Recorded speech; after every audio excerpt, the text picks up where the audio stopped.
Hey, what's up guys, what's going on? This is Daniel. I'm here again with another album review. This is the fourth album review of the month and the year. I wanted to cover Bjork's Vulnicura, and the reason why I decided to review this album is because I wanted to diversify myself even more and to branch out to different genres.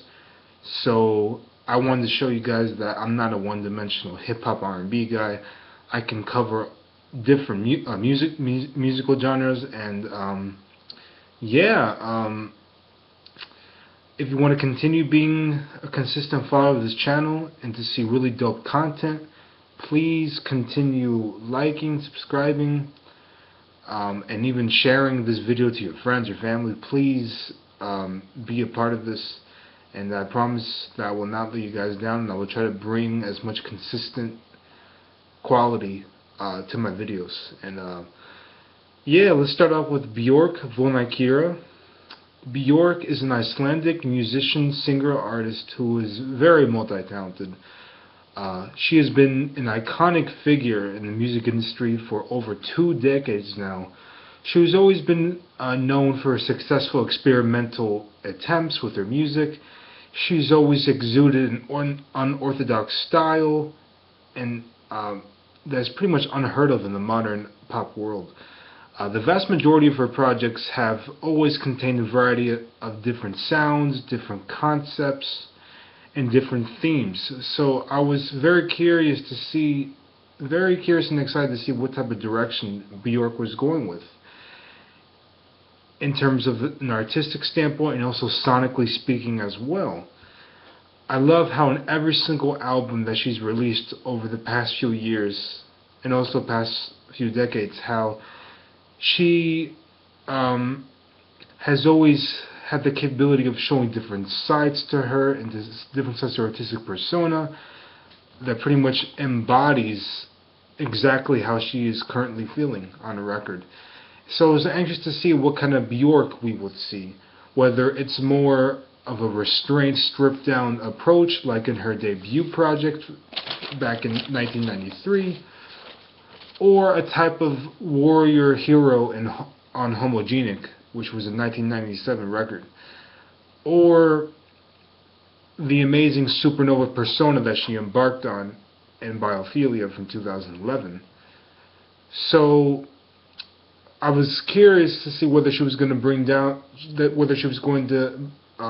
those influences from those albums, or to bring something completely new.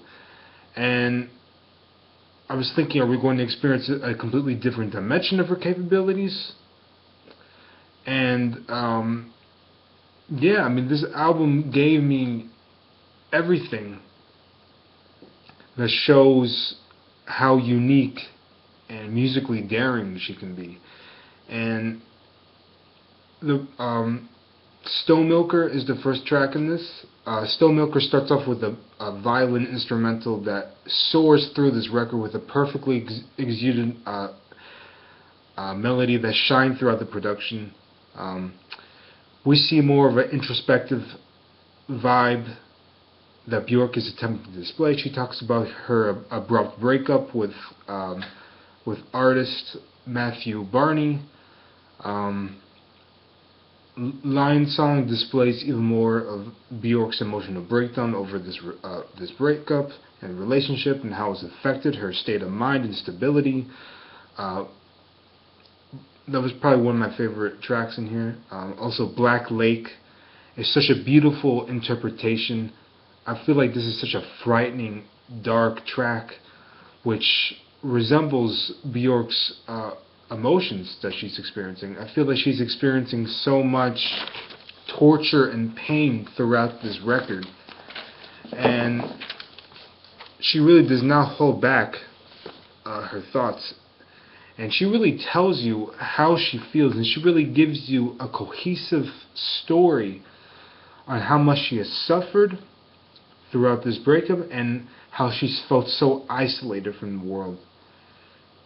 And she's letting you know, and she's letting you in her story.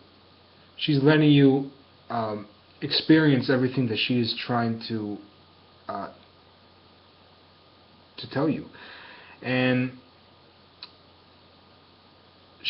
there's I love how in on Family, where she talks about, there's this one line that she says, there's a mother and a child, then there's a father and a child, which I think she was referring Barney to stating that, you know, that there's supposed to be a family, and that you just can't and you just decide to leave out of nowhere. And so she was kind of saying, you know, what am I supposed to do? Who should I turn to? How can I live and function like this with you leaving me like this? And she's shown of how much pain that this has brought her in her life. And she represents such an aura of confusion and shows her disbelief of how her life is shaped out to be. And she pretty much demonstrates this as a breaking point in her life. And overall, this was Bjork's most intimate personal project that she's ever released. This album was a bit disturbing, but at certain points, due to the dark internal lyrics from Bjork, but at the same time, this was just such a fresh of air, man.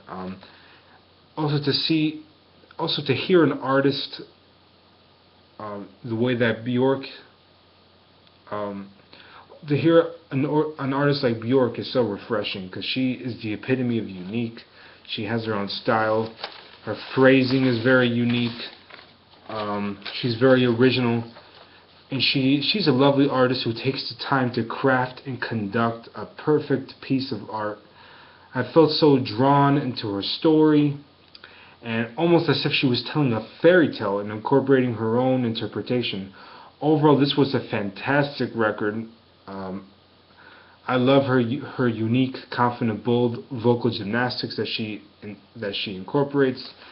My favorite tracks on here were Stonemilker, Lionsong, Black Milk, which was a masterpiece, Family, very introspective track, Notget, and Quicksand.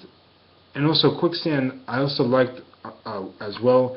It kind of shifted to a different type of production that we're not used to hearing from Bjork, and kind of highlighted a new sound from Bjork, which was more of a fast-paced, hard-hitting type of beat that was interesting to hear. And overall, man, this was a great project.